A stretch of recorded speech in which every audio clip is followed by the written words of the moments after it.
ọjọ́ tí gbogbo dindi studio àti ilé jóná pẹ̀lú mọ́tò mẹ́rin àti equipment worth over the mọ́tò mẹ́rin bẹ́ẹ̀ni ó ti jóná mọ́ yín ní. bẹ́ẹ̀ni àti equipment worth over 500 million tó jóná pẹ̀lú owó tá a fẹ́ lọ fi baba ṣiṣẹ́ ẹdún mò ń bọ̀ ìyún tọdún mélòó mọ́tò mẹ́rin àtowó tó over 500 million naira tó jóná. equipment bẹ́ẹ̀ni. gbogbo oníṣẹ́ ó tọdún mélòó báyìí. kò tí ì jọ ọdún mẹ́ta lọ. ìkan ti ṣẹlẹ̀ ní nǹkan bíi 10-15 years ago ní fàdé yìí àwọn tó bá wà lẹ́kọ̀ọ́ pépà gbé ogbó ẹ gbé bàbá wa gómìnà nígbà náà president nísìn àwọn ni wọ́n wà lórí ìtẹ́ngbà náà bàbá Tinubu wọ́n ń ṣe gómìnà mọ́ president ni wọ́n ààrẹ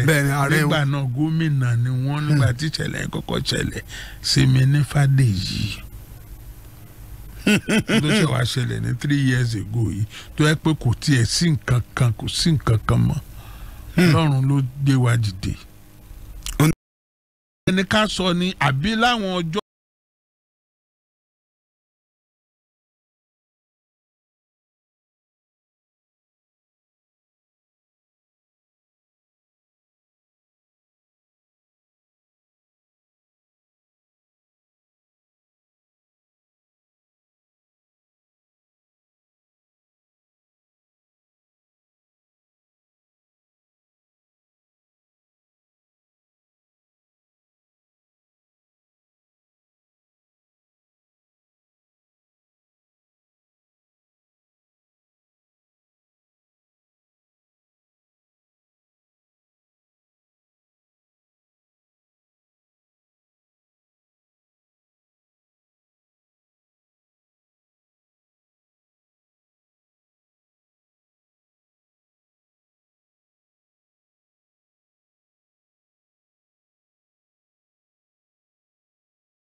pẹ́ ní UI kó tó di pé arìnrìn àjò ṣùgbọ́n ká wá sọ ní talárìn ìjó gbogbo ìgbà tí àwa ń lọ sí yunifásitì káàkiri yẹn àwọn ọ̀gá wa àwọn bàbá wa kan ti wà tí wọ́n ti ń ṣiṣẹ́ tipẹ́tipẹ́ tí wọ́n jù wá lọ lára wọn ni bàbá wa Ògúndé ìyá Adéjọbí Kọ́lá Ògúnmọ́lá bàbá ni wọ́n èso ọ̀gá yín kì í ṣe wọn wọ́n tún jọ̀gá lọ láàrin ìjò wọn jọ̀gá lọ ṣùgbọ́n ní Center for Cultural Studies yẹn á pàdé ẹ̀gbọ́n wa kan kọ́lọ́hún tẹ̀wọ̀n sáfẹ́fẹ́ rí àwọn jẹ́ àyàn Fẹ́mi Oróníyì Phillips wọ́n jẹ́ ẹni tó ń lùlù tó ń kọrin àwọn ń ṣiṣẹ́ ní Center for Cultural Studies nígbà náà bí àyàn tó di Creative Art Department. ó ti yẹ yín àwa ń kàwé ń bẹ̀